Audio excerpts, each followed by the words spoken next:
What's up, guys? Joe Francisco here, Continental Standard Power and Fitness, your friendly neighborhood powerlifting coach. Alright, guys, so what I want to talk about is a couple beginner mistakes that I see happening a little too often. I go to a lot of meets, and the ones that I go to, I stay a lot longer than most other people, so I'm watching the smaller guys and girls, and I'm watching the bigger dudes and chicks and all that stuff, so I'm not just there to compete and leave, so and I chit-chat and I talk to a lot of people. Now, what I've actually found is these 3 points that need to be addressed. I don't think I'm an utmost authority. I don't think I'm the most knowledgeable guy in the world. I don't think I'm the greatest in the world. But I've been there, and learning these things kind of helped me progress and move forward and be better. And get to the point where I'm at. If you don't know me, if you don't follow the channel, which you probably don't because the channel's been dead for too goddamn long, I have a 1255 total at 165 juniors 2023 in the USPA and IPL. Now, the first thing that I see way too often is guys aren't using programming that are giving them enough volume. And it's not so much about hypertrophy that they need the volume in. It's essentially just learning the motor engram. There's too much deviation in technique that I see with the deadlift, with the squat, with newer lifters. Now, obviously, you know, people go by the train of thought, if it's pretty, it's not your max, and that's all well and good, but for these newer guys, you know, all of you out there, you really need to focus on making sure that your technique is perfect for as long as possible. You know, no powerlifter ever stops working on technique. That's just how it is. But before you start using programming that's actually going to put you in a state to where I like to think that between 85 and 95%, yes, the reps can be done, but you're at that point to where anything can go wrong and you can lose a rep regardless of strength. Usually it's focus or mindset that'll cause you to miss a rep in that rep range, or in that percentage range. So what I find is guys aren't doing enough volume in order to get comfortable with their technique and really learn their technique. And that's pretty detrimental, especially when you're first starting and if you want to compete. When you start playing around with maximal numbers or above maximum, trying to hit like massive PRs, you know, you run the risk of hurting yourself a lot worse than if you're comfortable with everything, like with a more experienced powerlifter. Yes, the weight's bigger, but they have so much experience within 5% of that weight that usually, you know, freak accidents happen. I'm not saying they don't, but usually they're a lot safer with those numbers.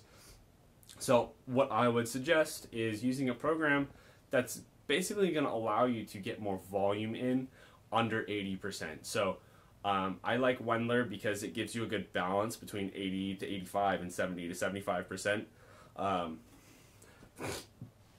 Excuse me. To get a lot of reps in over time. There's also strong lifts, which is good for in between meets if you're just trying to build up your base of strength.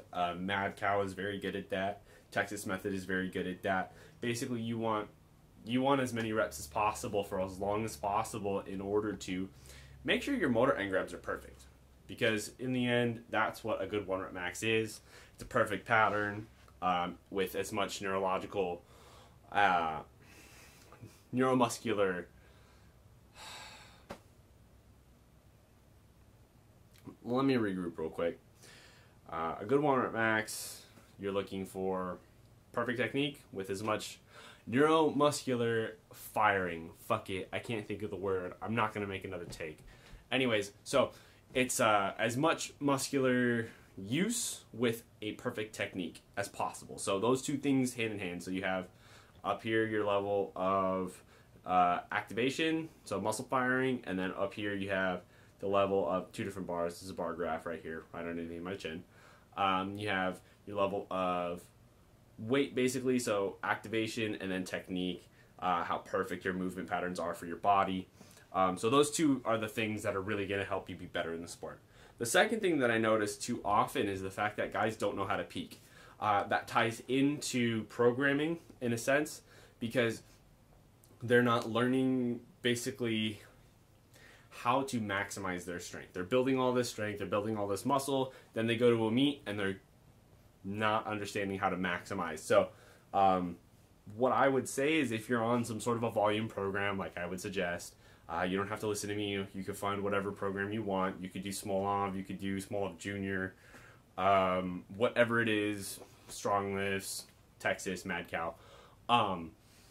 Run that up until about 4 weeks out. So about a month out, switch to something like Wendler, something that's going to taper you up, basically. So you're going to hit 3 sets of 5 for a week, 3 sets of 3 for a week, and then you're going to run a mini max. I wouldn't push it more than the prescribed 5-3-1 to try to hit rep PRs. I wouldn't do that in that situation. I would just hit the 1 and call it a day. Reason being, those 3 weeks give you 1 week to set aside for a deload.